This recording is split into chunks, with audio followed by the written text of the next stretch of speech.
speaking pass, 90%. Okay, I don't like this, but I have to use it because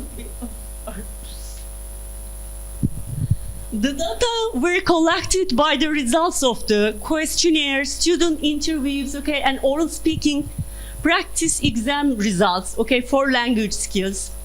And students wrote menus, receipts, I mean, related to their field, okay? They were very successful, I think, and produced dramas and short films about their field. Dramas because my aim was here, as I said beforehand, real life actions, real life activities, we said. Role playing is a technique in creative drama, and drama actually is a kind of communication art. And my aim was communication, so it was very useful for us. And drama is actually rehearsal of life, okay? Rehearsal of life. And life is, as William Shakespeare, the word is a stage. Life is already is a stage, okay? So role play is a nice technique, and most of us use this technique. Okay, because through role playing, the students got the opportunity to experience what they learned. Yes, they did role plays. For example, communication with the customers, gas, okay, receiving the gas. And sometimes we use the classroom. Sometimes we use the catering workshop because they like their field. They want to do. They want to be in their workshop. So sometimes classroom as a restaurant. And sometimes catering workshop, okay, as the places we use there. And 8 of the students at the end, okay, in the light of the data collected by the support of the oral defenses, they said that the activities were very motivating, okay? They got satisfaction, they enjoyed a lot. And there is a significant difference, as you have seen beforehand. Sorry.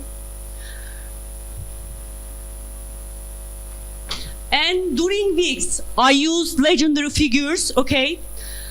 Why Nasrettin Hoca?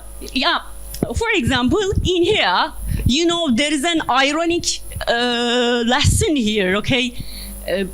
I tried to teach the students how they receive the gas, okay? The art of receiving the gas. In here, you know, eat my fur, eat. For example, they did role plays about it, or they made translations about it. And you know, the cat and the liver, how can I say, the role plays were mostly about food, of course. And Keloğlan tales, of course. And by the way, I tried to give messages, moral messages to the students, of course, because Nasrettin Hoca stories gives moral messages. Keloğlan tales gives the significance of goodwill and benevolence. And also, I used Mevlana''s advice on food, okay? We did brainstorming vocabulary study on the food elements in the Anatolian Turkish tales. How Turkish cuisine is also related with the Turkish folklore, of course. And we try to find the elements, the food elements in the Anatolian tales. For example, my favorite one is love as much as salt. Do you know the story? Do you know the tale? Tuz kadar sevmek. Baba seni tuz kadar seviyorum. Okay, later on we can talk about it. But the important thing is most of the tales finish 3 apples fell from the sky. 3 apples fell from the sky. And I have 3 apples here. And what does 3 apples symbolize there? At the end of the tale, What does it symbolize? Do you know? Education. And can it be the good always wins?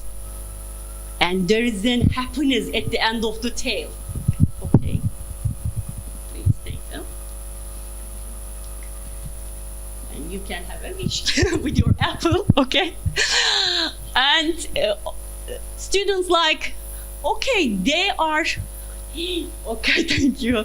They are fond of cartoon characters, of course, and also we talk about the cartoon characters. And 7 magic foods. 7 magic foods you can see here: pumpkin in Cinderella, and lettuce in Rapunzel, and 7 dwarfs like this. I couldn't use my time. Okay, vocabulary about pastry, Turkish cuisine, foreign cuisine have been improved.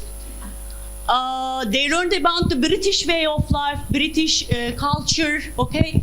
And here I want to talk about British culture, but we have no time. I'm very sorry, but I will try to sum up. And also, we learned about, we did translations on the food festivals in Turkey and in the world, okay? For example, the festivals, cheese festival in England, chocolate festival in Amsterdam, and I don't like the festival La Tomatina, okay? It's the best of tomato. And coffee festival in Istanbul, Morocco Faith Festival, and Gave, okay, Queen's Festival. We talked about these festivals also.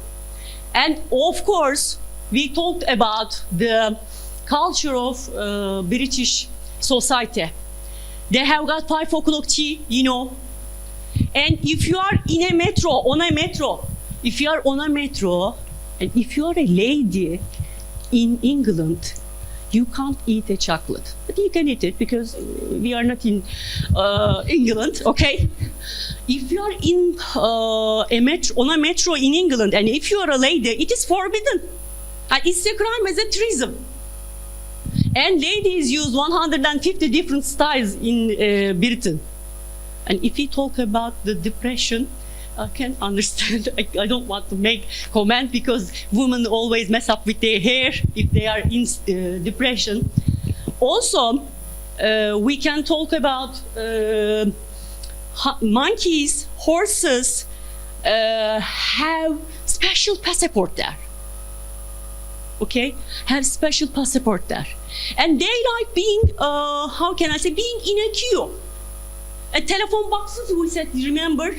Once upon a time, people used to meet and get married while waiting in the line of telephone boxes in England.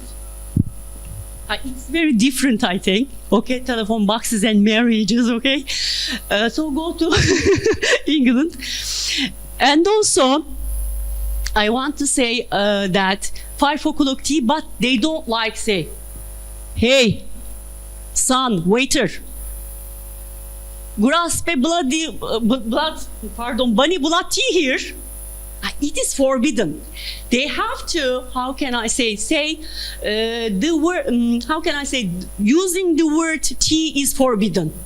You use instead of it, may I have a time? 2 minutes? Okay. You use instead of it dinner, supper. It's very different again. Okay. If you are in England, yeah, everything is very different because their lifestyle is very different. Their favorite food is fish and chips, you know, fish and chips.